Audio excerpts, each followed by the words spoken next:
দর্শক, এবং আমাদের নিয়মিত আয়োজন সংবাদ বিশ্লেষণের পালা। আজকের বিষয় ভ্যাটের প্রভাবে বাজারে অস্বস্তি। এই বিষয়ে আমাদের সাথে কথা বলতে যুক্ত হচ্ছেন দুজন অতিথি, অর্থনীতিবিদ MS সিদ্দিকী এবং বাংলাদেশ রেস্তোরাঁ মালিক সমিতির মহাসচিব ইমরান হাসান। আমরা দুইজন অতিথিকেই স্বাগত জানাতে চাই আমাদের আজকের বিজনেস আওয়ারে।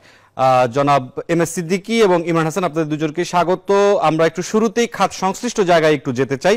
জনাব ইমরান হাসান, যেই নতুন প্রজ্ঞাপন হয়েছে NBR এর, সেখানে দেখা গিয়েছে যে রেস্তোরাঁয় যে খাবার দাবার গ্রহণ করার উপর একটি বড় ধরনের কিন্তু সম্পর্ক শুল্ক আরোপ হয়ে গিয়েছে। সার্বিকভাবে আপনাদের পরিস্থিতি যদি এখন জানান, যে কি পরিস্থিতি দাঁড়াবে বলে আপনারা আশঙ্কা করছেন? জি, অলরেডি পরিস্থিতি ভয়াবহ। মাঠ পর্যায়ে চরম অসন্তোষ বিরাজ করছে আমাদের সেক্টরে। কারণ আমাদের সেক্টরে 4,61,000 রেস্তোরাঁর মধ্যে 90% হচ্ছে ক্ষুদ্র উদ্যোক্তা, প্রান্তিক ব্যবসায়ী।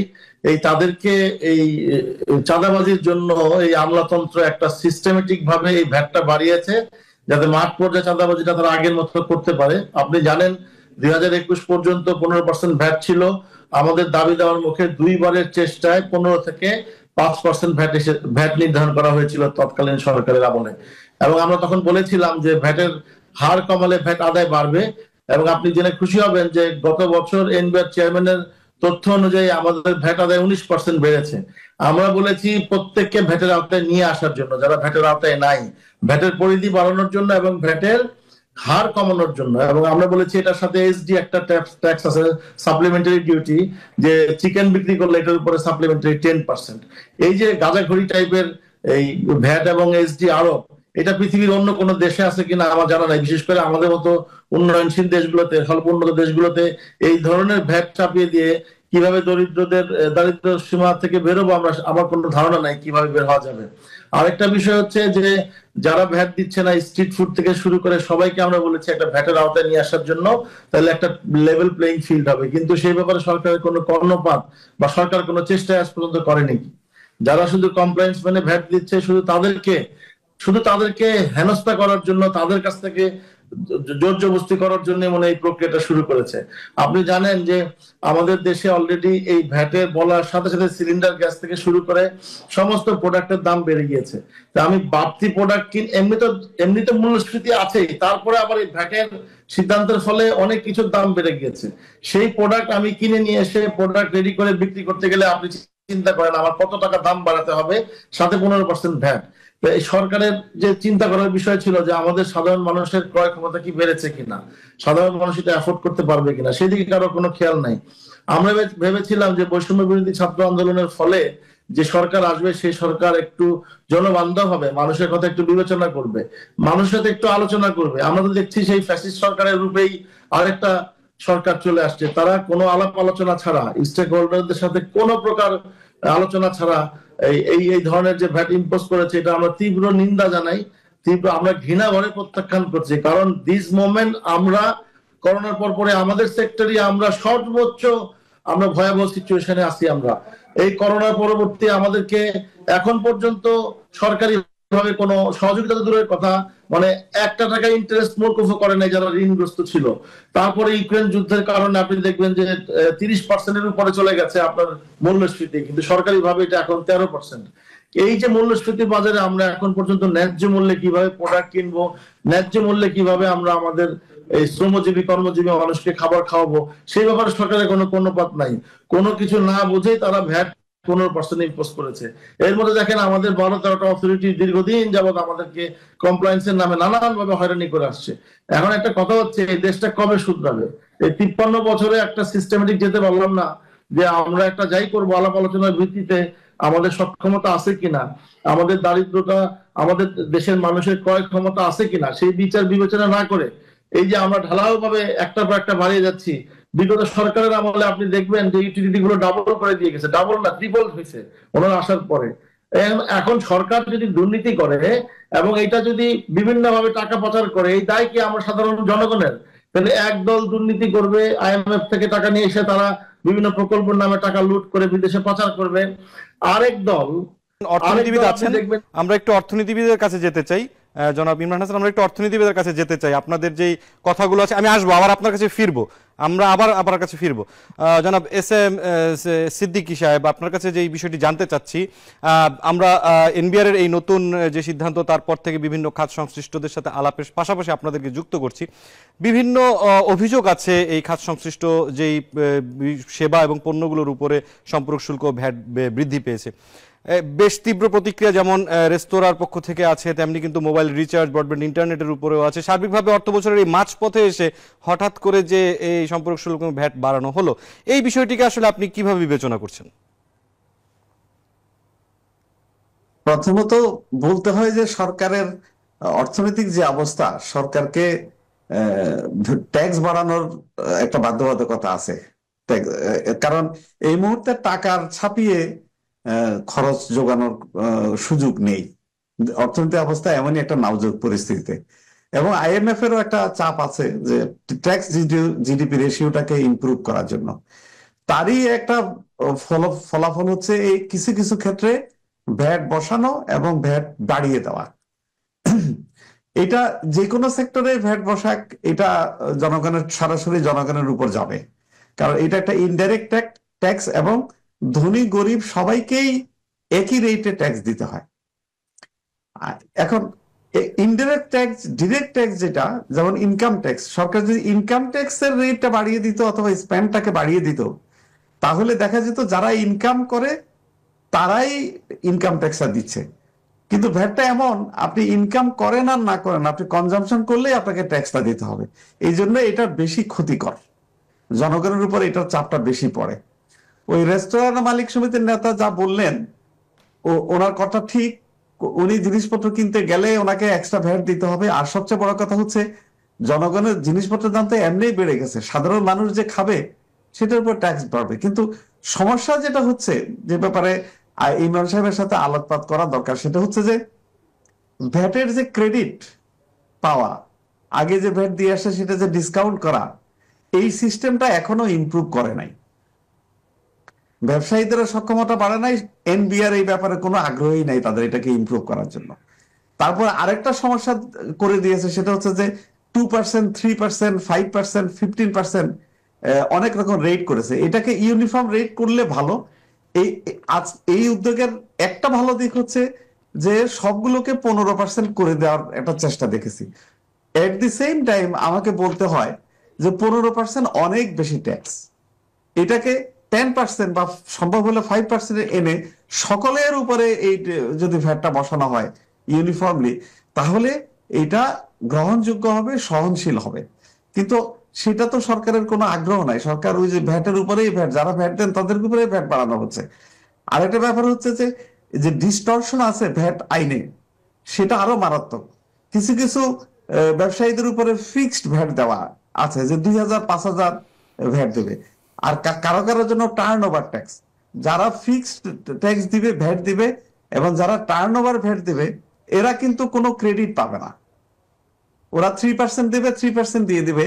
ক্যালকুলেশন করলে দেখা যাবে যারা 15% দেয়, কখনো কখনো যারা এই 3% দেয়, তারাই বেশি ভ্যাট দিতে হয়। এটাকে ম্যাথমেটিক্যাল ক্যালকুলেশনের ব্যাপার। আচ্ছা, তারপরে হচ্ছে যে এখন আরেকটা জিনিস করেছে যে থ্রেশহোল্ড যে আছে, কত পার্সেন্ট পর্যন্ত, আগে 50 লাখ টাকা পর্যন্ত এক্সাম্পশন ছিল, সেটা কমিয়ে 30 লাখ করেছে। তার মানে যারা এই ভ্যাটের আওতায় ছিল না, অনেক ব্যবসাকে তারা ভ্যাটের আওতায় নিয়ে আসবে। আবার টার্নওভার ট্যাক্সের যে 5 কোটি টাকার যে থ্রেশহোল্ড ছিল, সেটাকে কমিয়ে 3 কোটি টাকা করেছে। অর্থাৎ যারা টার্নওভার ট্যাক্সে ছিল তাদেরকে রেগুলার ভ্যাটে চলে যেতে হবে। এই যে চেঞ্জ ওভার, এই চেঞ্জ ওভারটা করার জন্য যে সক্ষমতা, এইটা গত 8-10 বছরে মোটেই চেষ্টা করা হয় না ইমপ্রুভ করার। কারণ এগুলো হচ্ছে একটা ইন্টারিম সিস্টেম, যে টার্নওভার ট্যাক্স অথবা ফিক্সড ভ্যাট, সেটাকে এই সাময়িক ব্যবস্থাটা হচ্ছে সক্ষমতা অর্জন করার জন্য, সেটার কোনো চেষ্টা ব্যবসায়ীদের পক্ষে তো হয় না। আমরা আবার আপনার কাছে একটু ফিরবো। আমরা একটু ইমরান হাসানের কাছে যেতে চাই, রেস্তোরাঁ মালিক সমিতির মহাসচিব। তার কাছে একটু শুনতে চাই যে বিদ্যমান যেই পরিস্থিতি চলছে, অর্থাৎ বেশ কিছুদিন ধরেই কিন্তু মূল্যস্ফীতির বড় ধরনের চাপে আছে বাংলাদেশ। বেশ কিছু পণ্যের দামও কিন্তু বেড়েছে, পাশাপাশি গ্যাসের দাম কিন্তু বাড়ানোর একটি প্রস্তাব চলছে। সার্বিকভাবে আপনারা তো রেস্তোরাঁ চালান, একই সাথে আপনারা বাজার যেমন করতে হয় আপনাদের, তেমনি আবার গ্যাস দিয়ে আপনাদের কিন্তু হোটেল বা রেস্তোরাঁগুলো পরিচালনা করতে হয়। যেই পরিস্থিতি বা যে সিদ্ধান্তটি এনবিআর নিয়েছে, সেই শতাংশ সম্পূরক শুল্ক এবং ভ্যাট যদি যুক্ত করা হয়, তাহলে আসলে সামনে আপনাদের খরচের পরিমাণ এবং ভোক্তাদের উপর আসলে কি ধরনের চাপ পড়তে পারে? দেখেন, এমনি তো আমরা চাপে আছি। লাস্ট 3 বছর যাবত যে ইউক্রেন যুদ্ধ শুরু হওয়ার পর থেকে করোনার চাপ তো মোটামুটি সামলে উঠেছিলাম। ইউক্রেন যুদ্ধের পর থেকে আমরা চাপে আছি জিনিসপত্রের দামের কারণে। দেখুন, আমি আমার প্রাইস বাড়াতে পারি, আমি প্রাইস বাড়ালে কি আমার ক্রেতা পাবো? অলরেডি এই ইনফ্লেশনের কারণে আমরা কিছুটা প্রাইস অ্যাডজাস্ট করার চেষ্টা করেছি, কিন্তু আমরা সেই পরিমাণ ক্রেতা পাইনি। ক্রেতা একই আছে, তাদের কনজিউম ক্যাপাসিটি কমে গেছে। এখন বিষয়টা হচ্ছে যে আমি যে আবার দাম বাড়াবো, এই যে বাজার থেকে সমস্ত প্রোডাক্ট কিনে এনে, এবং আমার মজুরি কিন্তু বেড়েছে, আমার মজুরি বেড়েছে, ইউটিলিটি বেড়েছে, প্রোডাক্টের দাম বেড়েছে, সবকিছু মিলে আমি যদি এখন আবার এই টাকাটা বাড়াই, আমি প্রফিট তো থাকবেই, মানে কাস্টমার তো পাবোই না, প্রফিটও থাকবে না। এর মধ্যে একটা দেখেন, ল অ্যান্ড অর্ডার অবস্থা এত খারাপ, এই ল অ্যান্ড অর্ডার ঠিক করার মতো আমরা কোনো দৃশ্যমান কিছু দেখতে পাচ্ছি না। আপনার চারিদিকে একটা আতঙ্কগ্রস্ত, এটা আসলে ফিল করছে না। যখনই যে সরকারে যায়, কেন জানি তারা মানুষের, জনগণের ব্যথা বা দুঃখ দুর্দশা, জনগণের ভোগান্তি, এরা বোধহয় ফিল করতে চায় না। সামহাও বোধহয় ওই চেয়ার গুলোতে কিছু একটা আছে, কোন ইলিউশন বা কিছু একটা আছে, দে গোয়িং টু চেঞ্জ। এই যে অর্থ উপদেষ্টা বললেন ভ্যাট বাড়লে প্রভাব পড়বে না বাজারের জিনিসপত্রের দামে, এই যে সারা বাংলাদেশের মানুষ সবাই হাসাহাসি করলো বিষয়টা, উনি কি অনুধাবন করার চেষ্টা করেন না? উনি যখন সুশীল ছিলেন তখন উনি কি বক্তব্যগুলো দিয়েছেন, উনি যখন এই সরকারের বিগত সরকারের সমালোচনা করেছিলেন, এখন উনি গিয়ে কিন্তু ঠিক বিগত সরকার যেভাবে এই গাঁজাখড়ি কথাবার্তা বলছে, উনি এইভাবে বলে যে জিনিসপত্রের দামে প্রভাব পড়বে না। এই যে এই দেশকেই তো আমরা আছি, ওনারা আমাদের করবে চেঞ্জ, এটা আমরা হতাশ। 5 মাসে এখন পর্যন্ত বাজার স্থিতিশীলতা হয় নাই, সামনে রোজা আছে, আমরা আতঙ্কিত রোজায় কি হবে। এমনি জানেন, রোজায় শুধু কিছু ইফতারি বিক্রি, অনেকে মনে করে রোজায় খুব ব্যবসা ভালো হয়। আমি পার্সোনাল এক্সপিরিয়েন্স থেকে বলি, রোজায় সামান্য কিছু ইফতার আমাদের বিক্রি হয়। আমরা বিচার করি 20-25টা ভালো ব্র্যান্ডেড রেস্টুরেন্টের সেল দেখে, আমরা কিন্তু আপামর সাধারণ জনগণের কথা বিচার করি না। আমার পুরো বাংলাদেশ নিয়ে আমরা কথা বলছি, আমরা কিন্তু ধর্মপ্রাণ মুসলিম, রোজায় কিন্তু আমরা রোজা রাখি এবং ইফতারটা আমরা ঘরে করতে স্বাচ্ছন্দ্য বোধ করি। এখন এলিট শ্রেণী দিয়ে যারা বাজার থেকে ইফতারের লাইন ধরে 8,000 বা 20,000 টাকা গোল্ডেন জিলাপি খায়, সেটা দিয়ে তো আমার সারা বাংলাদেশের প্রান্তিক জনগোষ্ঠী আপনি বিচার করতে পারবেন না। তাহলে এখন পর্যন্ত রোজা দ্রব্যমূল্যের সাপ্লাই চেইন আমরা শুনছি যে এটা স্মুথ না, এখনো পর্যন্ত কনফার্ম হয় নাই, অনেক ঘাটতি আছে।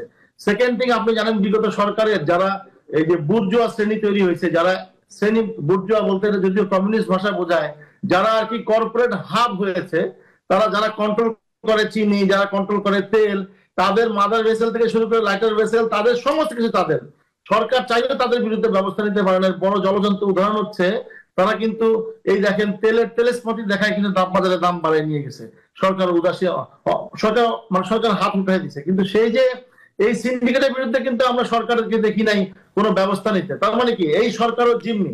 তাহলে এখানে বের হওয়ার রাস্তাটা কি?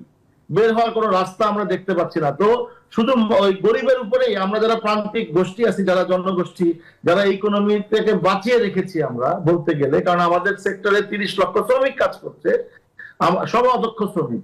আমাদের এখানে 4 লক্ষের কাছে যে রেস্তোরাঁ আছে, আমরা 20% কনজিউমার গুডস কনজিউম করি সারা বাংলাদেশে। আজ পর্যন্ত গরুর মাংসের দাম অ্যাডজাস্ট করতে পারি নাই। গরুর মাংসের কথা বলতে হয়রান। এই গরুর বড় বড় খামারগুলো সব কর্পোরেটদের হাতে, আপনার মাছের খামার কর্পোরেটদের হাতে। এই যে সাধারণ প্রান্তিক কৃষকরা আজকে কৃষি বিমুখ হয়ে গেছে। 2 টাকা ফুলকপি বিক্রি হচ্ছে বগুড়ায়, সান্তাহার ওইসব জায়গায়, আর ঢাকায় এসে আমি ফুলকপি কিনতেছি 30 টাকা 40 টাকা। এই যে বাজার ব্যবস্থাপনা, সাপ্লাই চেইনটা আজ পর্যন্ত কোনো গভর্নমেন্ট। জি ইমরান হাসান, আমরা এই বাজার ব্যবস্থাপনার দিকে ফিরবো, আপনার কাছে আবার আসবো। আমরা একটু অর্থনীতিবিদদের কাছ থেকে একটু কথা শুনে আসবো, বাজার ব্যবস্থা নিয়ে আপনার কাছে আবার আমরা ফিরবো। জনাব এম.এস. সিদ্দিকী, আপনার কাছে যে বিষয়টি জানতে চাচ্ছি, যে অর্থনীতিবিদ, গবেষক প্রতিষ্ঠান, ব্যবসায়ী সবার পক্ষ থেকে একটি অভিযোগ সবসময় করা হয় যে প্রতি বাজেটেই এনবিআরকে যে লক্ষ্যমাত্রা দেওয়া হয় রাজস্ব আদায়ের, সেটি তারা কোনো বছরই আসলে ছুঁতে পারেন না। তার উপরে এই নতুন করে যে প্রজ্ঞাপনটি হয়েছে, সেখানে বলা হচ্ছে প্রাক্কলন অনুযায়ী তারা 12,000 কোটি টাকায় শতাধিক পণ্য সেবার উপর থেকে তারা আদায় করতে পারবেন। তাদের এই যে কথাটা এবং তাদের যে পূর্ববর্তী তাদের যে আদায়ের যে ফলাফল, সব মিলে আসলে আপনি কি মনে করেন তারা আসলে কতটা সক্ষম হবে? প্রথমত এনবিআর সবসময় ব্যর্থ। আপনি যেটা বলছেন যে তাদেরকে একটা টার্গেট ধরে দেওয়া হয়, এই টার্গেটটা কিন্তু অস্বাভাবিক কোনো টার্গেট নয়। আমাদের ইকোনমির সাইজের সাথে, গ্রোথের সাথে এটা খুব মিল রেখে বরং টার্গেট যেটা দেওয়া হয় সেটা স্ট্যান্ডার্ড প্র্যাকটিস থেকে কমই দেওয়া হয়।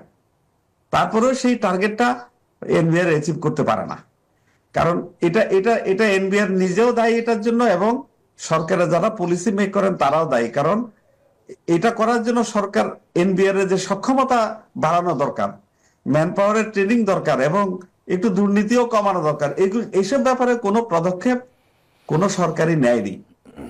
এই সরকার অনেক রিফর্মের কথা বলছেন, অনেক সংস্কার করবেন বলে বলছেন, কিন্তু আমরা এনবিআর এর কোনো দৃশ্যমান কোনো সংস্কারের কথা সরকারের মুখ থেকে বেরোয় নাই।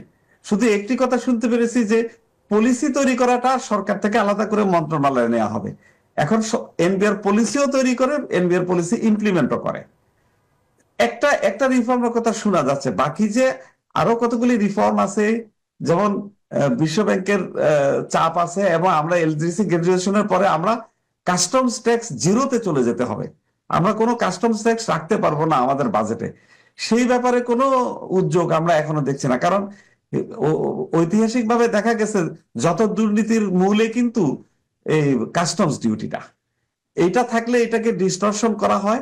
এইটা একটা রিগ্রেসিভ ট্যাক্স, এটাকে ইলিমিনেট করলে দেশের অর্থনীতিতে গতিশীল হবে, ট্রেড গতিশীল হবে, ইন্ডাস্ট্রিয়ালাইজেশন হবে। এগুলোর দিকে কিন্তু সরকারের কোনো নজর অতীতের সরকারেরও ছিল না, বর্তমান সরকারেরও খুব বেশি দৃষ্টি আছে বলে মনে হচ্ছে না, কারণ ওনারা ইলেকশন রিফর্ম, নির্বাচন কমিশন এগুলো নিয়ে রাজনৈতিক দলগুলোর সাথে কথা চালাচালি করছেন। ওনাদেরকে অর্থনীতির দিকে একটু অ্যাটেনশন দেওয়া দরকার। হুট করে একটা ভ্যাট বসিয়ে দিলাম, এইটা এটা আমার কাছে খুব ভালো জিনিস বলে মনে হচ্ছে না। জি, এমএস সিদ্দিকী, আমরা আপনার কাছে আবার একটু ফিরবো, ছোট্ট একটি প্রশ্নের উত্তর আপনার কাছ থেকে আমরা জেনে নিব। তার আগে ইমরান হাসান, রেস্তোরাঁ মালিক সমিতির মহাসচিব, আপনার এই বাজার নিয়ে বলছিলেন, বাজারের বিষয়টি আপনি যদি একটু সংক্ষেপে জানিয়ে তারপরে বলেন যে আসলে যে সিদ্ধান্তটি নেওয়া হলো এর ব্যাপারে আপনাদের প্রস্তুতি কি হবে, বা সরকারের কাছে আপনাদের কোনো প্রস্তাব, পরামর্শ বা দাবি থাকবে কিনা।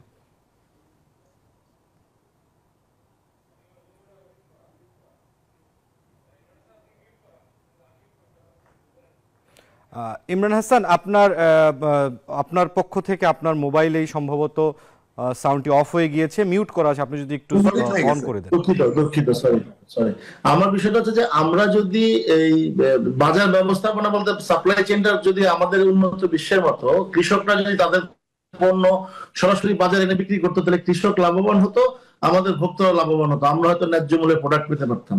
আরেকটা বিষয় আপনাকে প্যারালাল, এই যে গরুর মাংস আমদানির জন্য ব্রাজিলের অ্যাম্বাসিডার ঘুরতেছে, আমরা যদি প্যারালালি গরুর মাংস আমদানি করতে পারি, হয়তো আমাদের আমদানি ব্যয় সংকোচন করার জন্য আজকে ডলার আটকে আছে, ডলার কম, কিন্তু আমরা কিন্তু সাধারণ গ্রাহকরা কিন্তু 400-350 টাকায় আমরা গরুর মাংস খেতে পারবো। এখন কোশ্চেন হচ্ছে, আপনি তো কৃষি, তো প্রান্তিক কৃষক বাঁচতেছে না গরুর মাংসের কারণে। এই কৃষি, এই আপনি জানেন সাদেক এগ্রোর কাণ্ড, আপনারা জানেন, এক ছাগল কাণ্ডে কিন্তু গভর্নমেন্ট পড়ে গেছে। মানে আপনি দেখছেন যে দুর্নীতিটা কোথায় কোথায় কোথায় কোথায় হচ্ছে। তো আমরা বলেছি কৃষকদেরকে যদি বাঁচান তাহলে আমরাও বাঁচবো, কৃষকদের সাথে আমাদের সরাসরি কানেক্টিভিটি। কারণ আপনি দেখেন মুরগির মাংসের দাম 200 টাকার উপরে, আপনি খাসির মাংস 1100 টাকার নিচে পাওয়া যাচ্ছে না। তাহলে এখন এটাকে কৃষিতে যে ডাইনামিক সামন আমাদের দরকার, যে সারা বাংলাদেশের কৃষকদেরকে, সাধারণ শিক্ষিত, আমরা শুধু বিবিএ পড়ছি, এমবিএ পড়ছি, সিএসসি পড়ছি, লক্ষ লক্ষ বেকার তৈরি হচ্ছে, কি পড়তেছে আল্লাহ জানে। আলটিমেটলি আমাদের কৃষিকাজ কেউ করছে না, ওইটা কৃষকের বাচ্চা, আমরা ওইভাবে একটা আইডেন্টিফিকেশন করে রাখছি। কৃষিতে যদি এখন বিপ্লব না হয়, কৃষিতে যদি আমরা ওইভাবে সরকার নজর না দেয়, তাহলে সামনে এই যে চালের দাম যেভাবে সারা পৃথিবীতে কমছে আর আমাদের দেশে বাড়ছে, গরুর দাম পৃথিবীতে কমছে, আমাদের দেশে বাড়ছে, তা আমরা এগুলি পরে কিভাবে কিনে খাবো, তো দেশের অবস্থাটা কি হবে, এটা ভাববার সময় আসছে। আমরা যেহেতু সরাসরি ভোগ্যপণ্যের সাথে রিলেটেড, তা আমরা চাইবো ভোগ্যপণ্য যাতে মানুষের ক্রয় সীমার মধ্যে থাকে, আর ভ্যাটটা এই সাধারণ প্রান্তিক জনগোষ্ঠী কিন্তু রেস্তোরাঁয় খায়। যেটা ধানমন্ডি, গুলশানে বাফেট রেস্টুরেন্ট দিয়ে সারা বাংলাদেশ যদি বিচার করেন এনবিআর এর কর্মকর্তারা বা এই সরকার, তাহলে আমার আর বলার কিছু নাই। আমরা চাই এই ভ্যাটের হার পূর্বের হারে নির্ধারণ করা হোক। আমরা প্রস্তাব করেছিলাম গত বছর 3% করা হোক, তাহলে সবাই ভ্যাট দিবে। ভ্যাটের সাথে আমরা দীর্ঘদিন বলে আসছি ট্যাক্সেশন জড়িত, যে প্রক্রিয়ায় ট্যাক্স নির্ধারণ করা হয়, কেউ ভ্যাট দিবে না, আপনি চাপ পেলেও ভ্যাট দিবে না, চোর পুলিশ খেলা হবে।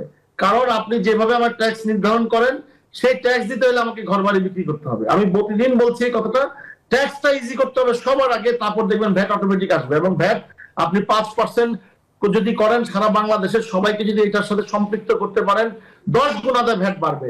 মাঠ পর্যায়ে দুর্নীতি বন্ধ করতে বলেন, মাঠ পর্যায়ে আপনি সচ্ছল লোক দেন। এই এনবিআর উনি একটু করে বললেন যে দুর্নীতি কমানো, পুরো এনবিআর সিস্টেমটাই দুর্নীতিতে ভরা। আমাকে ট্যাক্স দিতে গেলে লয়ার নিতে হয়, উনি নেগোশিয়েট করে, সরকার নাম কামাতে কিছু ট্যাক্স পায়। এটা বহুদিন বলে আসছি। দেখেন, অল্প কয়েকদিনের জীবন বহু তো চলে গেছে। এখন আমরা না বলতে সুবিধা নিতে নিতে একটা সুবিধাগত শ্রেণী তৈরি হয়ে এখন দেশটারই 12টা বেজে গেছে। এখন দেশটার 12টা বাচ্চা কেউ রিয়েলাইজই করতেছে না, সুতরাং আমরা চাই আমরা প্রান্তিক জনগোষ্ঠী ভালোভাবে ব্যবসা করব, শান্তিপূর্ণভাবে ব্যবসা করব, এবং আমাদের স্কিল ওয়ার্কার তৈরি হবে, স্কিল পিপল তৈরি হবে, আমাদের শিক্ষিত কৃষক তৈরি হবে, আমরা বাজারে ন্যায্য মূল্যে আমাদের প্রোডাক্ট গুলো পাবো এবং স্বাস্থ্যসম্মত প্রোডাক্ট পাবো। ইমরান হাসান, আপনাকে ধন্যবাদ আমাদের সাথে যুক্ত হওয়ার জন্য। আমরা একটা অর্থনীতিবিদের কাছে আপনার কথাগুলোর উত্তর জেনে নিব। এম এস সিদ্দিকী, আপনার কাছে সবশেষ যে প্রশ্নটি খুব সংক্ষেপে জানতে চাই, বকেয়া এবং মামলা সহ বিশাল অঙ্কের একটি টাকা কিন্তু এখনো জাতীয় রাজস্ব বোর্ড আদায় করতে পারেনি বাজার থেকে। সেই জায়গাটিতে মনোযোগী না হয়ে হঠাৎ করে আসলে সাধারণ ভোক্তা পর্যায়ে যেই সম্পর্ক শুল্ক ভ্যাটের যে বোঝাটি চাপিয়ে দেওয়া হলো, এখানে খুব সহজ সমাধান আসলে কি হতে পারতো, খুব সংক্ষেপে যদি আমাদের জানান। এই আদায় করার যে ব্যাপারটা, সেটা হয়তো সরকারের কাছে মনে হয়েছে সময় সাপেক্ষ, সেজন্য হয়তো শর্টকাট করার জন্যই ভ্যাটের উপরে নজর দিয়েছে। তো এটা অল্টারনেট হতে পারতো আসলে খুব দ্রুত ট্যাক্স রিফর্ম করে ভ্যাটের নেটটাকে বাড়িয়ে অনেকগুলো পদ্ধতিতে যারা ভ্যাট ট্যাক্স দেয় না তাদেরকে আইডেন্টিফাই করা সম্ভব। আমরা তো যেমন ধরেন একটা করি, আপনি তো সংক্ষেপে উত্তর চেয়েছেন, যেমন আমরা ক্রেডিট কার্ড ব্যবহার করি, আমাদের ক্রেডিট কার্ডটা কিন্তু আমাদের অ্যাকাউন্টস এর সাথে লিঙ্ক করা না, এটা আলাদা। তো যারা ক্রেডিট কার্ডে অনেক অনেক বেশি ট্রানজেকশন করে, তাদের ক্রেডিট কার্ডের হিসাবটা নিয়ে যদি তাদের উপর জিজ্ঞেস করা হয় যে আপনি তো এত টাকা খরচ করেছেন, আপনি ট্যাক্স দেন, এখন খুব সহজে ধরা যায়। একটা এক্সাম্পল দিলাম, ফরেন ভিজিট, এটাকে আসলে ওইভাবে আসলে আমি দেখি নাই যে বিবেচনায় নেওয়া হয়। বিদেশে ছেলেমেয়েরা পড়াশোনা করে, ওদেরকে জিজ্ঞেস করা যেতে পারে আপনারা খরচটা কি করে পাঠান, আপনাদের ছেলেমেয়েরা এই খরচটা কিভাবে করে। তারপরে বাড়ি কেনা, এগুলো সরাসরি বাড়ি কেনার টাকাটা আমরা আলাদাভাবে ক্যাশ ট্রানজাকশন করি। আমরা 10 কোটি টাকা একটা বাড়ি কেনার পরে আমরা এটাকে 50 লক্ষ টাকার ভ্যালুয়েশন করে ট্যাক্স ধরে সেটেলমেন্ট করে ফেলি। তা আমরা অ্যাকচুয়াল ট্রানজাকশনের উপর কেন ট্যাক্স ধরা হয় না? আপনাকে অসংখ্য ধন্যবাদ। আজকের মতো আমাদের এখানে শেষ করতে হচ্ছে। আপনার উদাহরণগুলো আমরা বুঝতে পেরেছি এবং আশা করি দর্শকরাও আপনার কথা শুনেছে। এম এস সিদ্দিকী, আপনাকে অসংখ্য ধন্যবাদ। ইমরান হাসান, আপনাকে অসংখ্য ধন্যবাদ বিজনেস আওয়ারে যুক্ত হওয়ার জন্য।